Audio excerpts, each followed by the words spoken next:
Assalamualaikum warahmatullahi wabarakatuh. Nama saya Humaira.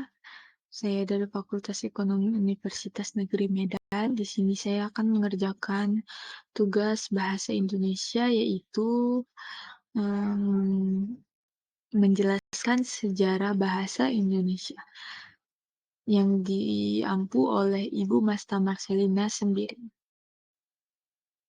Sejarah bahasa Indonesia. Sebelum kemerdekaan Indonesia diproklamasikan, bahasa Indonesia merupakan salah satu dialek bahasa Melayu.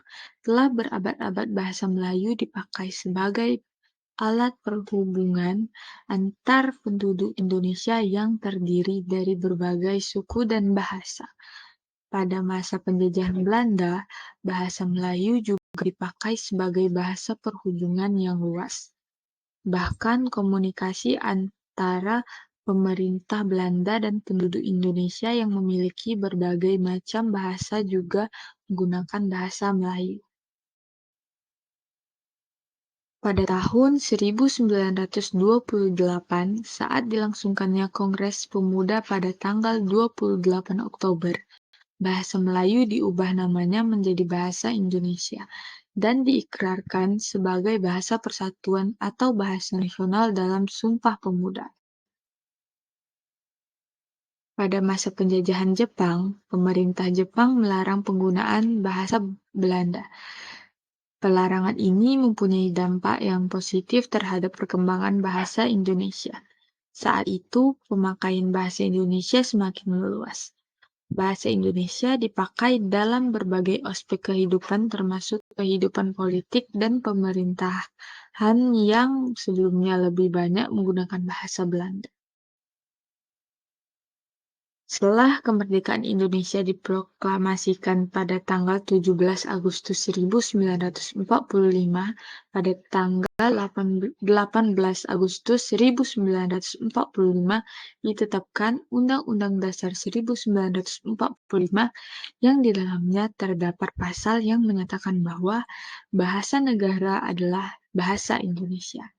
Pernyataan dalam pasal tersebut mengandung konsekuensi bahwa selain menjadi bahasa nasional, bahasa Indonesia juga berkedudukan sebagai bahasa negara, sehingga dipakai dalam semua urusan yang berkaitan dengan pemerintahan dan negara.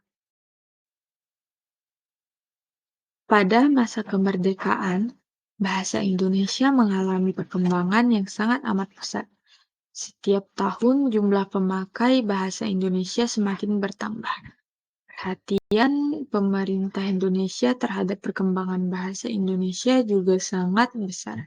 Hal ini terbukti dengan dibentuknya sebuah lembaga yang mengurus masalah kebahasaan yang saat ini dikenal dengan nama Badan Pengembangan dan Pembinaan Bahasa.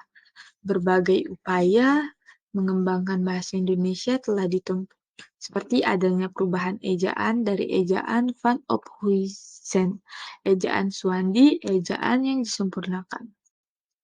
Hingga sekarang yang berlaku adalah ejaan bahasa Indonesia. Berdasarkan peraturan Menteri Pendidikan dan Kebudayaan Republik Indonesia Nomor 50 Tahun 2015 tentang Pedoman Umum Ejaan Bahasa Indonesia. Sekian penjelasan dari saya ucapkan terima kasih. Maaf bila ada salah kata dalam penjelasan ini dan saya pamit, undur diri. Assalamualaikum warahmatullahi wabarakatuh.